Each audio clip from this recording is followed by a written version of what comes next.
के पहले एक रिपोर्ट हमेशा की तरह जैसा आप देखते हैं, ये रिपोर्ट देखिए तो डिबेट देखने का आनंद और बढ़ेगा। देखिएगा ज़रूर, बहुत महत्वपूर्ण है आज का मुद्दा। पहले देखते हैं ये रिपोर्ट।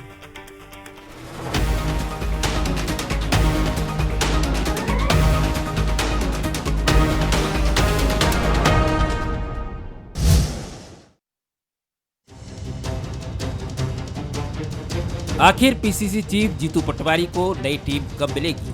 ये सवाल मध्य प्रदेश की सियासी फिजा में लगातार पूछे जा रहे हैं। जाने कितनी बार कांग्रेस की तरफ से तारीख मिली लेकिन लिस्ट नहीं आई। कभी अमरवाड़ा उपचुनाव के बाद की बात हुई तो कभी नवरात्रि की बात सामने आई, पर लिस्ट का इंतजार खत्म नहीं हुआ। अब जीतू पटवारी ने मंगलवार रात तक टीम के चेहरे सामने आने की बात कही है। अच्छा, आज रात तक आ जाएगी तो मिठाई खिलाने आओगे क्या? आज कांग्रेस पार्टी की सूची आ रही है कार्यकारिणी। अच्छा, आज रात तक आ जाएगी तो मिठाई खिलाने आओगे क्या? आज कांग्रेस पार्टी की सूची आ रही है कार्यकारिणी। कांग्रेस कार्यकारिणी के इंतजार में पार्टी नेता तो बेहाल हो ही रहे हैं। बीजेपी को भी कांग्रेस के चेहरों का बेसब्री से इंतजार है। कांग्रेस की नई कार्यकारिणी पर बीजेपी प्रदेश मीडिया प्रभारी ने तंज कसा। पटवारी सिर्फ अपने आप को प्रासंगिक बनाए रखने के लिए और जो उन पर लगातार उनकी कार्यकारिणी घोषित ना होने के कारण सवाल जो उन पर दागे जा रहे हैं उससे बचने के लिए इस तरह का विषयांतर करते हैं। सिर्फ फुटबॉल कांग्रेस में होना बड़ी आम बात है। वैसे भी मुझे लगता है कि जीतू पटवारी जैसे ही ये कार्यकारिणी घोषित के नज़दीक पहुंच जाएंगे वैसे ही उनके नाइट वॉचमैन वाला समय पूरा हो जाएगा। कांग्रेस में असली सर फुटबॉल कार्यकारिणी घोषित होने से पहले नहीं, कार्यकारिणी घोषित होने के बाद होता है। तो इंतजार करते हैं ये क्षण कब आता है। राजनीतिक बयानबाजी के बीच सूत्रों के हवाले से खबर है कि पटवारी की पलटन में हर जाति वर्ग को मौका मिलेगा। इसमें वरिष्ठों के अनुभव के साथ युवाओं का जोश भी देखने को मिलेगा। पटवारी की पलटन में क्या खास? पीसीसी की टीम में शामिल होंगे 190 लोग। प्रदेश उपाध्यक्ष महासचिव में नाम शामिल। सचिव और जिलाध्यक्ष भी बदले जाएंगे। टीम में 28 महिलाओं को मिलेगा मौका। 162 पुरुषों को टीम पटवारी में जगह। टीम में क्षेत्रीय संतुलन साधने की कोशिश। दिग्गजों के समर्थकों को भी मिला प्रतिनिधित्व। वरिष्ठों और युवाओं की दिखेगी जुगलबंदी। अलग अलग क्षेत्र के नेता होंगे शामिल। पटवारी की पलटन के साथ ही 5 समितियां भी घोषित होंगी। इनमें पॉलिटिकल अफेयर कमेटी, अनुशासन समिति, चुनाव समिति घोषित होगी। लंबे वक्त से लिस्ट का इंतजार जारी है। क्या ये इंतजार नेताओं की खुशियों को सौगात देकर जाएगा? ये सबसे बड़ा सवाल है। एक बार फिर नमस्कार, और आज का हमारा मुद्दा है कहां फंसा पेंच, कब मिलेंगे फेस। राज कपूर साहब की एक बड़ी चर्चित फिल्म थी हिना। इसका एक गीत था, कब आओगे कब आओगे, जब जिस्म से जान जुदा होगी क्या तब आओगे। कांग्रेस के निर्णय हो, लिस्ट हो, फैसले हों, उन सब में कहीं ना कहीं इस गीत के बोल की तरह जो भी अपेक्षा रखने वाले लोग हैं कि निर्णय चाहे उनके हक में हो या उनके खिलाफ हो, कम से कम निर्णय सुनाओ तो हुजूर। अब जीतू पटवारी कह रहे हैं कि अगर आ गई सूची तो क्या मिठाई खिलाओगे? बिल्कुल खिला देंगे साहब, क्यों नहीं खिलानी चाहिए। आपकी खुशी में सबकी खुशी है, खुश हो लेंगे। लेकिन ये तो बताइए क्या आज रात आ जाएगी? अब तब करते हुए शुभकामनाएं हैं, क्योंकि आज का कॉन्फिडेंस फिर है। इसके पहले नवरात्रि में भी रहा और उसके पहले भी रहा। तो देखते हैं, जब हम आपसे ये बात कह रहे हैं तब कहा यह जा रहा है कि सूची कभी भी आ सकती है। तो चलिए, शुभकामनाएं एक बार फिर। बंसल न्यूज़ के सुलगते सवाल, तारीखों के तीर के बीच कब सामने आएगी पटवारी की नई पलटन यानी नई टीम। जीतू की नई टीम को लेकर आखिर कहां फंसा है पेंच। लिस्ट आते ही सिर्फ फुटबॉल के बीजेपी के दावों में कितना दम है, ये वो सवाल हैं जिनके इर्द गिर्द हम कोशिश करेंगे बातचीत रहे। और जो मेहमान है अब उनसे मुलाकात आपकी करवा देते हैं, जो डिबेट के हमारे मेहमान हैं। भोपाल स्टूडियो में मेरे साथ हैं दिनेश गुप्ता जी, वरिष्ठ पत्रकार हैं, राजनीतिक विश्लेषक हैं, बहुत स्वागत करता हूं उनका। और जो राजनीतिक मेहमान हैं वो हैं अब्बास हफीज़ साहब, जो कांग्रेस के युवा नेता हैं और मुख्य प्रवक्ता का दायित्व भी निभाते हैं। घनश्याम पेरोनिया जी हैं, पूर्व विधायक हैं बीजेपी के और वरिष्ठ नेता हैं, उनका भी बहुत स्वागत है। दिनेश जी, जीतू पटवारी जी कह रहे हैं कि मिठाई खिलाएंगे और मिठाई तैयार रखेंगे, क्या मतलब प्रतिप्रश्न दागा है, थोड़ा सा वो कहीं ना कहीं संकोच भी है उनके मन के भीतर में। कैसे देखते हैं, क्या अब ये सूची अभी तब क्या आज भी अटक गई तो कोई आश्चर्य नहीं होना चाहिए? नहीं, बिल्कुल। देखिए, कांग्रेस में सब कुछ संभव है, इसलिए वो यदि उनके चेहरे पे जब बोल रहे थे तो उतना कॉन्फिडेंस नहीं था। आप देखिए ना कहीं थोड़ा सा उसमें हिच थी कि मतलब मैं कह तो देंगे, फिर उन्होंने कंटिन्यू किया उसको। जी। तो ये जो है इस बात को बताता है कि वो जो है उनमें भी थोड़ा सा कॉन्फिडेंस नहीं है, क्योंकि जिस तरह की सियासत दिल्ली में अभी चल रही है उसमें मध्य प्रदेश कितनी प्राथमिकता में लोगों की है वहाँ, क्योंकि महाराष्ट्र का मसला है, झारखंड का मसला है, बहुत सारे राजनीतिक मसले हैं, और उसके बीच यदि आप ये ऐसा एक सूची रखें कि साहब इसको भी अप्रूवल कर दीजिए, तो सबका अभी ध्यान वहाँ होगा। और फिर आप हम देख रहे हैं ना, अभी पिछले दिनों से जो सूची को लेकर बहुत चर्चा हुई, जो इंचार्ज जनरल सेक्रेटरी के बारे में कुछ पता ही नहीं है क्या एक्टिविटीज़ है, किस तरह का है। लेकिन एक जो बहुत अच्छी चीज़ जो पिछले दिनों देखी थी कांग्रेस में, कि सारे नेता एक साथ धरने पर बैठे थे, उन्होंने एक दिन का किया, ये बताता था कि शायद कांग्रेस में अब सब कुछ ठीक है। राहुल गांधी से कमलनाथ की मुलाकात भी होती है, उसके बाद का धरना था, तो ऐसा लगता है जितनी जो है लोगों की अपनी रहा होगा कि हमारे समर्थकों को रखो, वो शायद कुछ ना कुछ हल हो गया होगा। और उसी के आधार पर आज उन्होंने ये कहा होगा कि आज आ जाएगी तो मिठाई खिलाओगे क्या, तो उसमें आ जाएगी तो जो लगा हुआ है उसके लिए रात 12 बजे तक का समय है, तो नहीं तो फिर कल जो उनका जो जिस तरह का बयान है उससे लोगों को थोड़ा सा लगेगा ही कि उनकी क्रेडिबिलिटी कितनी है। बहुत इंपॉर्टेंट बात आपने कही है, सही बात है, क्योंकि चुनाव के बीच में अगर सूची आती भी है, दोनों राज्यों के चुनाव के बीच में, और जैसा कांग्रेस की बड़ी समृद्ध परंपरा है कि कुछ विरोध के स्वर फूटते ही हैं, तो चुनाव से जुड़ जाएगी ये बात कि देखिए मध्य प्रदेश तो संभल नहीं रहा, महाराष्ट्र और झारखंड में क्या करेंगे। तो सेफ साइड ये भी है कि भैया दोनों, मैं माफ़ कीजिएगा कांग्रेस के कार्यकर्ता और नेतागण ये ना समझें कि मैं उनकी उम्मीदों पर पानी डाल रहा हूँ, लेकिन हाँ बिल्कुल ये बात तार्किक दृष्टि से एकदम सही है कि जब इतने दिन टली तो 23 नवंबर तक भी टल जाएगी तो कौन सा गड़बड़ हो जाएगा। घनश्याम पेरोनिया जी, विषय आपकी पार्टी का नहीं है, लेकिन आपकी पार्टी का है भी। पहले आप कहते हैं सूची तो ले आएँ, फिर सूची आ जाएगी तो आप कहेंगे सर फुटअव्वल हो रहा है या आपस में ही लड़ रहे हैं, यही कांग्रेस की परंपरा है। कैसे देखते हैं आप? अब जीतू पटवारी तो बड़े कॉन्फिडेंट है कि सूची आने वाली है। नहीं शरद जी, असल में ये सारी बातें तब प्रतिध्वनित होती हैं जब कांग्रेस भारतीय जनता पार्टी को आईना दिखाने का काम करती है।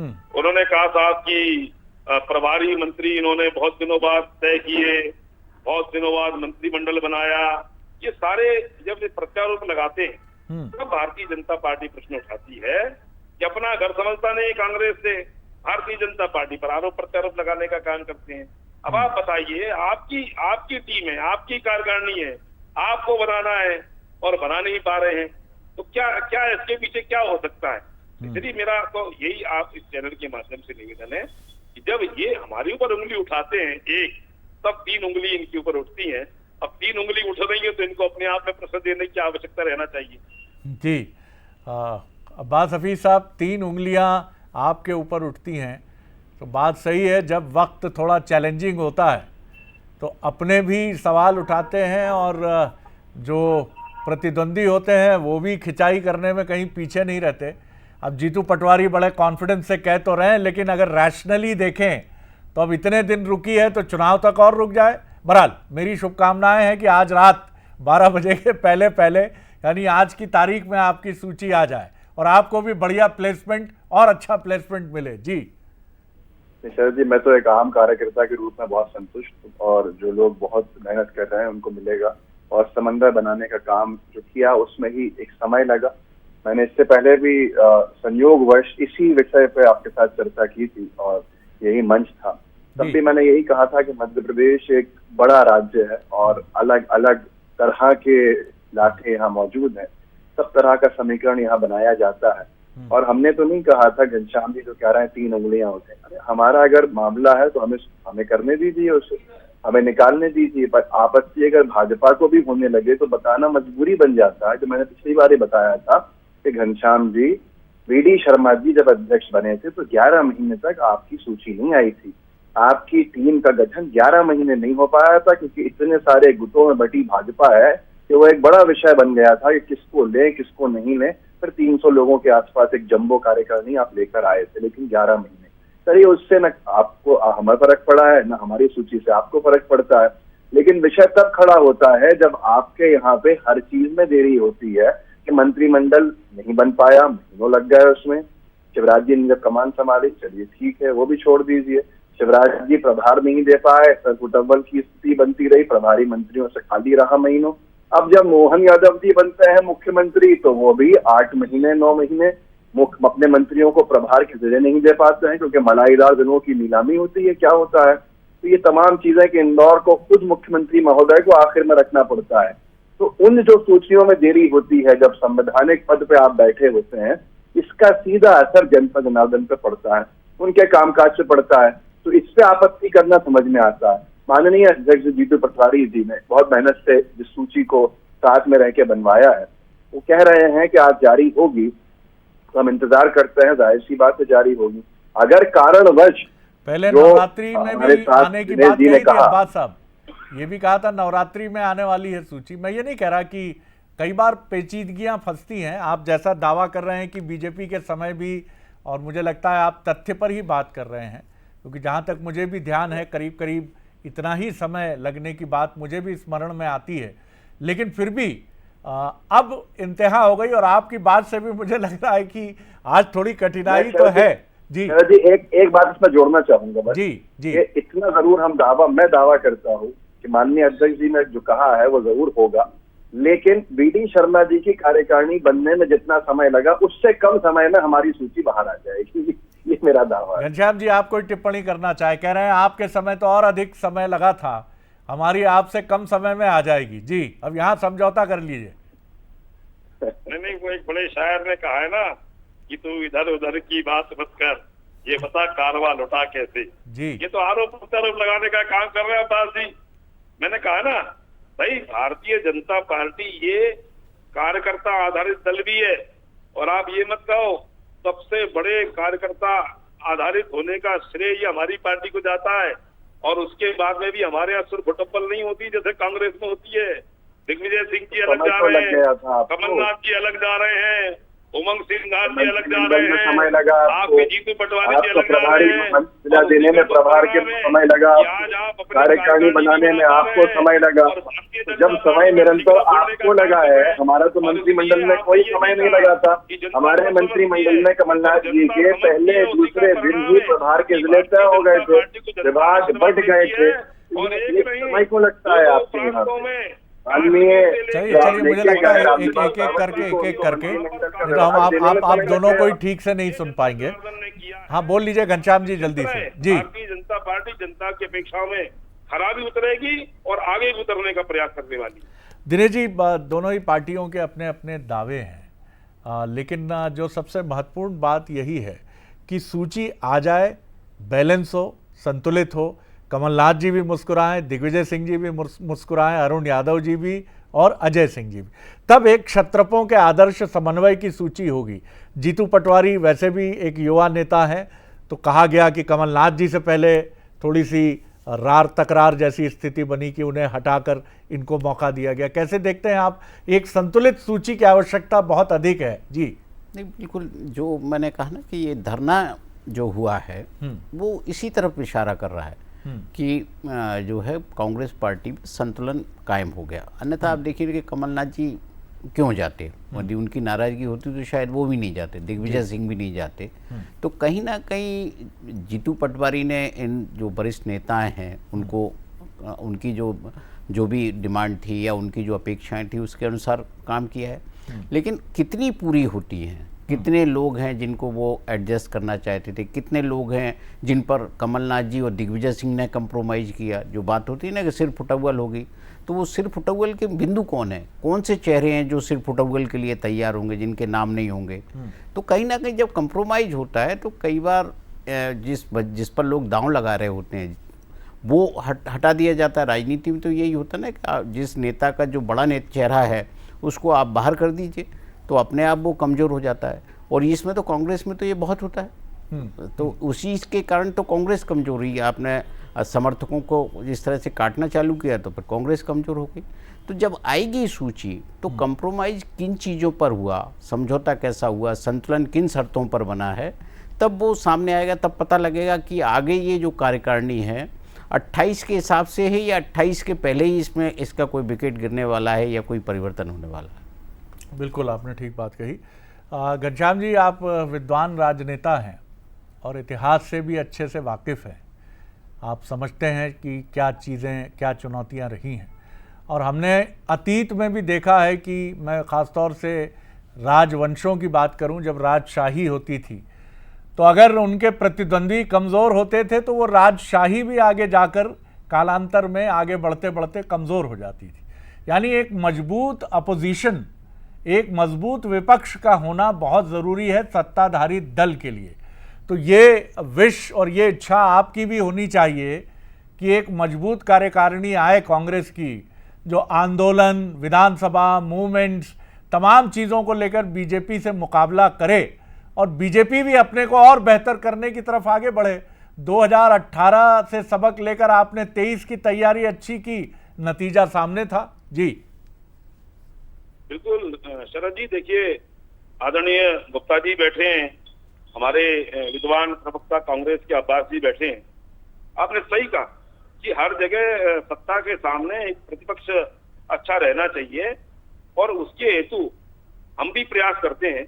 हम तो लंबे समय तक प्रतिपक्ष में रहे, हमेशा सत्ता के हम बाहर रहे, लेकिन वहां पर रह करके भी कैसे देश का नाम ऊपर करना, कैसे प्रदेश का नाम आगे बढ़ाना, ये काम हमेशा भारतीय जनता पार्टी का रहा है।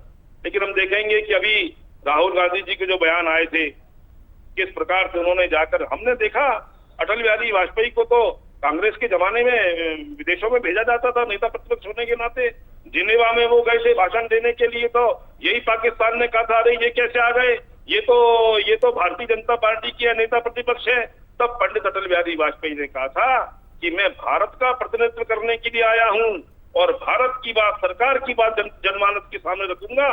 लेकिन हम वर्तमान में क्या देखते हैं, नेता प्रतिपक्ष का धर्म अदा करने का काम क्या कांग्रेस ने किया, ये वास्तव में चिंतनीय विषय है। देश का सम्मान, प्रदेश का सम्मान, ये हमको हमेशा सजग रह करके रखना है।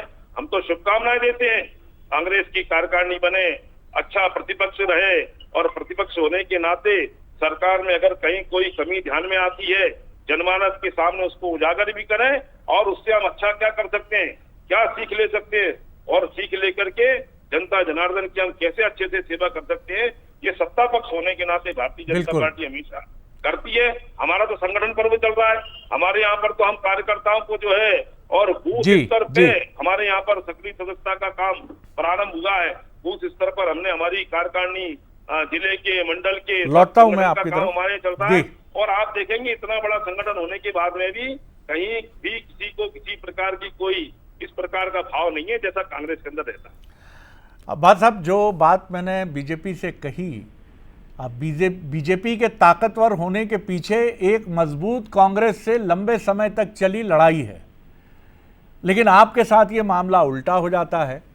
संगठन की चुनौतियां तो आपके साथ हैं, लेकिन लंबे समय तक सत्ता में रहने की वजह से ऐसा है कि आप अपोजिशन में ताकत नहीं लेते हैं। मुझे अभी भी याद है 2018 में जब कांग्रेस की सरकार बनी तो बीजेपी के एक युवा नेता ने, जो वरिष्ठ भी हैं, उन्होंने दुखी होकर कहा कि हमें सरकार नहीं बनानी थी 19 में, क्योंकि अगर हमने सरकार नहीं बनाई होती तो हमारे यहाँ युवा नेतृत्व को मौका मिलता, हम और आगे बढ़कर और मजबूती से कांग्रेस का सामना करते। आपके यहाँ क्यों उल्टा हो जाता है कि आप अपोजिशन में रह के कमजोर क्यों होने लगते हैं? देखिए, मुझे लगता है शरद जी के नजरिया है देखने का, हम शायद उस कसौटी पे खड़े नहीं उतर पाए हों जिस कसौटी पे आपने देखा हो या दूसरों ने देखा हो।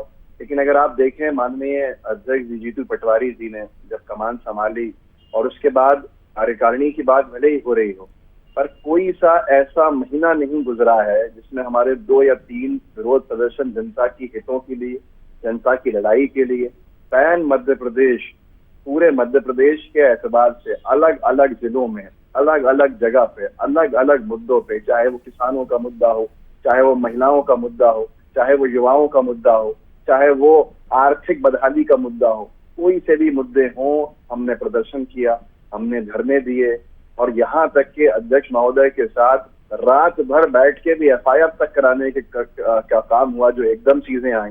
कहीं पर भी हम पीछे नहीं हटे और जाहिर सी बात है, एक पूरा खुला मैदान है। ऐसे में जो मौके आज की हमारी मेरी जैसी युवा पीढ़ी को दिए जा रहे हैं, और आज चाहे लाठियां खाने का समय हो या जेल जाने का समय हो, कोई भी हो, पीछे नहीं हटता देखेंगे आप कांग्रेस के किसी भी कार्यकर्ता को। और जो नेतृत्व है वो आगे बढ़ा रहा है और ये असर जो इसका दिखेगा शरद जी, शायद कुछ समय बाद दिखेगा। जब फसल पकेगी और फसल पक के जब काटी जाएगी तो एक लंबा समय उसमें लगता है, 3-4 साल तो हमें देखेंगे। ये शायद जल्दबाजी होगी ये कह देना, पर मैं यही कहूंगा कि बहुत ही बेहतरीन जो आप सूची देखेंगे उसमें सब तरफ का समन्वय होगा। और जो बात हमारे पूर्व विधायक जी ने कही, मुझे लगता है वो इस विषय से संबंध नहीं रखती है। मैं चाहूं तो बहुत जवाब दे सकता हूँ नेता विपक्ष के बाद उन्होंने आरोप लगाए बेवजह के, लेकिन वो जनता भी जानती है उसकी क्या सच्चाई है। मुद्दों पे रहना चाहिए, हमारा जो मूल मुद्दा है कार्यकारिणी के ऊपर, तो उसी पे बात करके अपनी बात खत्म करते हैं। जी नहीं, आपने बड़ी संतुलित बात की और मुझे बड़ा अच्छा लगा, क्योंकि ये भी आज दोनों ही हमारे गेस्ट जो हैं उनकी संजीदगी काबिले तारीफ़ है। जो बात मैंने पूछी दिनेश जी अब्बास हफीज़ साहब से, उसी को मैं सवाल के तौर पर आपके पास लेकर आता हूँ। अक्सर ये आरोप, जब दिग्विजय सिंह चीफ मिनिस्टर रहे 10 साल, तो ये लगता था कि बीजेपी के साथ एक मिली भगत जैसी बात है, और ये बात हमेशा उठती थी कि तब का, यानी 2003 के पहले का बीजेपी का नेतृत्व हाथ मिला के कांग्रेस के साथ बैठा था।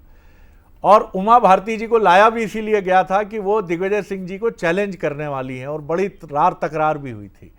अभी भी हमको ऐसा लगता है कि वो अब बीजेपी ने शैली अपना ली है, कांग्रेस के सारे वरिष्ठ नेताओं से हाथ मिलाकर रखती है और कांग्रेस के नेतृत्व की विश्वसनीयता को सवालों में खड़ा कर देती है।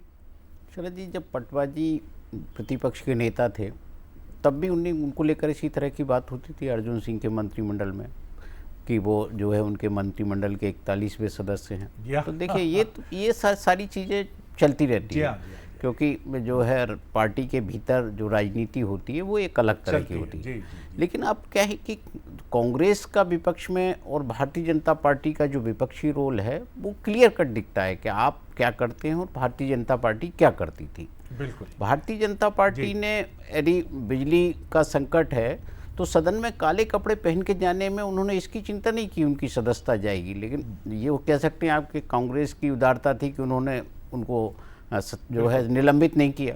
तो आपको ये बताना पड़ता है कि जो जनता का मुद्दा है उसको लेकर किस हद तक वो जा सकते हैं और कितना आंदोलन कर सकते हैं, कितना धरना प्रदर्शन कर सकते हैं, सदन के भीतर क्या कर सकते हैं। बहुत सारी चीज़ें होती हैं जो कांग्रेस में दिखाई नहीं देती। बिल्कुल ठीक कहा आपने। और मुझे ये भी याद है दिनेश जी, आप तो बहुत वरिष्ठ हैं, कि छत्तीसगढ़ में जब अजीत जोगी सरकार के समय प्रदर्शन हुआ और मध्य प्रदेश से बीजेपी के नेता गए तो इतना भयानक लाठीचार्ज था, और तत्कालीन प्रदेश अध्यक्ष नंद कुमार साय तो कई महीनों तक बिस्तर से उठ नहीं पाए। विजय शाह जी पर इतना ज़बरदस्त विपक्ष में रहते हुए लाठीचार्ज हुआ था कि सदन में मैं भी था, और मुझे वो दृश्य याद है कि जब वो लंगड़ाते हुए और पूरे सर के बाल उनके गायब थे, क्योंकि काफ़ी स्टिचेस थे। तो एक आंदोलन की लड़ाई ये भी दिखाती है कि आप कहाँ तक जाते हैं। मैं ये नहीं कह रहा हूँ कि कांग्रेस वहाँ तक नहीं पहुँच पा रही है या नहीं पहुँच रही है, लेकिन आपको लड़ना इसी भाव से होगा और तभी आप किसी अंजाम तक पहुँचेंगे। लेकिन शुभकामनाएं कि आज मिठाई खाने का मौका कांग्रेस को, कांग्रेस के कार्यकर्ताओं को मिले और हमारे अब्बास हफीज़ साहब और मुस्कुराएं। बहुत शुक्रिया अब्बास साहब, बहुत शुक्रिया घनश्याम पिरोनिया जी आपके संतुलित वक्तव्य के लिए। बहुत धन्यवाद दिनेश जी। आगे देखिए छत्तीसगढ़ आज का मुद्दा, कांग्रेस का आकाश, दक्षिण को आएगा रास। नमस्कार।